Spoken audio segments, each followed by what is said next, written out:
जीव अपना कल्याण चाहता है तो भगवान की शरण में आ जाए। और आप यथार्थ को जान लीजिए, कोई मर गया, कोई जन्म लिया है, आप दोनों में उदासीन रहो, अर्थात दोनों से बिलग रहो, अर्थात दोनों में आपका मन ना हो। ये जान लो कि ये तो प्रकृति का नियम है, एक आ रहे हैं, एक जा रहे हैं। हानि लाभ। अब आप लोग परेशान हो, महाराज जी हमारा तो नुकसान बड़ा हो गया, अब रोने बड़े, भगवान नुकसान हो गया बहुत, 2 लाख का नुकसान हो गया। क्यों जी? तुम्हारे रोने से नुकसान की भरपाई हो जाएगी? क्या तुम्हें नहीं पता था कि ये ईश्वर के हाथ में है? 6 चीजें परमात्मा के हाथ में हैं, गिन लो, हम गिना रहे हैं। ये कभी किसी के हाथ में नहीं हुई। हानि लाभ, जीवन मरण, यश अपयश, 6 चीजें ईश्वर के हाथ में हैं। कौन कौन सी? हानि लाभ। कितनी हानि होगी? कर्म करने पर तुम्हारा अधिकार है, कर्म तुम करो, कर्म करो, पर ये ना सोचो कि इससे फायदा कितना होगा। जितना होगा विधाता देंगे, तुम कर्म करो। विद्यार्थी केवल जाके एग्जाम दे, पढ़ाई करके लिखो, मन लगा के लिखो, कितना नंबर आएगा ये टीचर बाद में डिसाइड करेंगे। तुम अपना कर्म करो, कर्म अच्छा होगा तो परिणाम भी अच्छा ही आएगा। अब कर्म ना करो और परिणाम पे ही दृष्टि रखो तो परिणाम क्या आएगा? कर्म तो तुमने किया नहीं।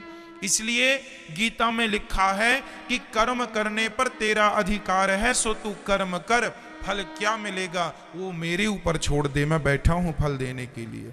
इसलिए हानि और लाभ तुम्हारे वश की नहीं है, तुम्हारे हाथ की नहीं है, ठीक है?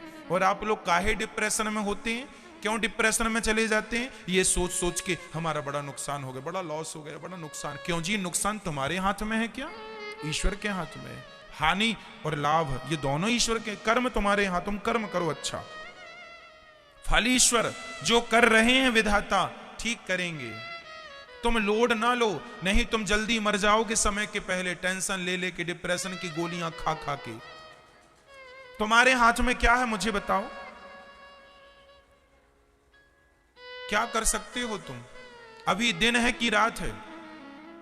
मैया बोलो मेरी मां, अभी क्या है? अभी दिन है ना?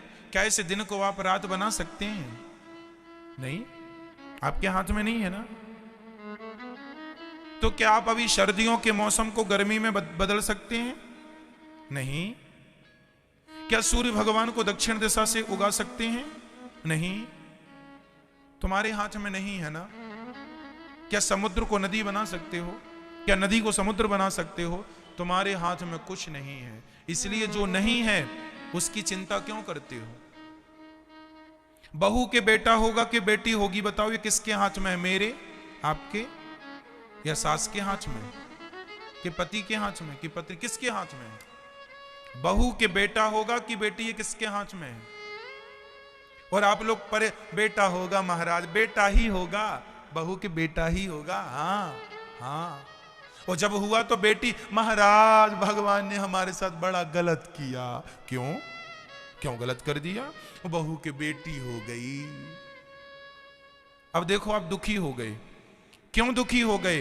क्योंकि परमात्मा के विधान में आप खुश नहीं हो। अरे जो से देना है रखते चलो, ये ना सोचो हमारे हिसाब से दुनिया चलेगी। ये संसार भगवान के हिसाब से चल रहा, चलने दो। जो देता है रखते चलो और उसमें प्रसन्न रहो। आप लोग दुखी क्यों हैं? क्योंकि परमात्मा के हिसाब से नहीं चल रहे हैं, विधि के विधान से नहीं चल रहे हैं। आप अपना ज्ञान डालना चाह रहे, मेरे हिसाब से चले भगवान। मैं कहूं कि बेटा हो तो बेटा हो, मैं कहूं बेटी हो, मैं कहूं कि गर्मी हो तो गर्मी, मैं कहूं दिन हो तो, तेरे हिसाब से चलेगा भाई। इसलिए जो हो रहा है एक्सेप्ट करते चलो, स्वीकार करते चलो और उसमें खुश रहो। ईश्वर ने जो दिया है प्रसन्न रहो। तुम्हें 1000 रुपए महीना मिलता है, खुश रहो। 1 लाख रुपए महीना मिलता है, खुश रहो। 10 लाख रुपए महीना मिलता है, खुश रहो। कर्म बराबर करो, अच्छे से अच्छा, पर जो मिल रहा है उसमें संतोष करना ही तुम्हारा धर्म है। लेकिन आप परेशान हैं, महाराज हमारा पड़ोसी 10 लाख कमा रहा, हम तो केवल 50,000 कमा रहे हैं। तो भाई मेहनत करो, मेहनत करने पर तुम्हारा अधिकार है। इतना ही तो तुम कर सकते हो कि दूसरों के घर में डाका डालना शुरू कर दोगे। भाई कर्म करो, जो मिलेगा वो परमात्मा जानता है कितना मिलेगा। और दूसरों की तुम होड़ करते हो ना, होड़ मीन्स पड़ोसियों की देखा देखी, जो दूसरों की तुम होड़ करते हो यही तुम्हारे दुख का कारण है। उनके जैसा, उनकी नहीं जी, अपने जैसा। किसी के जैसा कोई कैसे बनेगा? क्या परमात्मा ने तुम्हारी आंखें किसी और के जैसी बनाई हैं? क्या तुम्हारे फिंगर किसी और के जैसे हैं? फिर तुम किसी और के जैसे कैसे हो सकते हो? अपने में खुश रहा करो, अपने में प्रसन्न रहा करो। आप अपने जैसे अपने को एंजॉय नहीं करते, अपने स्वरूप में स्थित नहीं है, अपने में आप आनंदित नहीं है, मस्त नहीं है। आप दूसरों की होड़ कर करके, दूसरों को देख देख के परेशान है। यही आपके दुख का कारण है कि मेरा पड़ोसी तो खूब कमाता, मैं कुछ नहीं कमाता। तो क्यों आप देख रहे हैं? हानि लाभ ईश्वर के हाथ में है। कब तक जियोगे? इसलिए जब तक जियोगे जियो, और जब मरना आए तो मर जाओ आराम से। कई लोग कहते महाराज हम मरे ना। एक 90 साल की मैया डॉक्टर से बोली, डॉक्टर साहब हमें बचा लो, बचा। अब क्या करोगी बच के? तुम जाओ, क्या करना है तुम्हें बच के? अब हो गए तुम्हारे सारे काम। अब तुम्हारे बाप दादे नहीं मरे क्या? क्यों? आपके बाप दादे नहीं मरे क्या? फिर इसलिए जिंदगी से इतना मोह ना करो। मोह भगवान से, प्रभु ये जिंदगी तेरी अमानत है, तू दे तो खुश, तू ना दे तो खुश, हम तो तेरी मर्जी में खुश हैं। हमें तो तेरे फूलों से भी प्यार, तेरे कांटों से भी प्यार। तो ईश्वर जो दें खुश रहो, जिंदगी दें तो जिंदगी में रहो, और मौत दें तो मौत में खुश रहो। सारी दुनिया डरती है मरने से, हमें तो आनंद है, कब मरेंगे, कब भगवान का दर्शन होगा। इसलिए हर हाल में खुश रहो, हर हाल में खुश रहो। जिंदगी भी उनकी है और मौत भी उनकी है, अर्थात जीवन भी उन्होंने दिया, मौत भी उनके हाथ में है। हानि लाभ उनके हाथ में, जीवन मरण उनके हाथ में।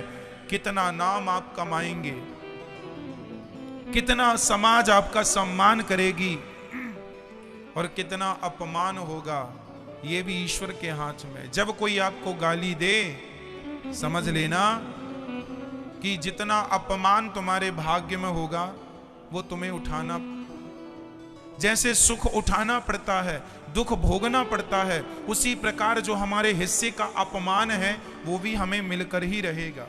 इसलिए जमाना अपमानित करे तो खुश रहना है, ये सोच के कि ये भी ईश्वर का ही विधान है। आपकी बहू आपको गाली दे, खुश रहा करो मैया, ये सोच करके कि ईश्वर हमने कोई अपराध पाप किया होगा जिससे हमारी बहू हमारा अपमान कर रही। कई लोग, आप लोग कहे महाराज जी हमारा तो अपमान हो गया। अरे हो गया तो खुश हो जाओ कि तुम्हारे पाप कम सस्ते में टल गए।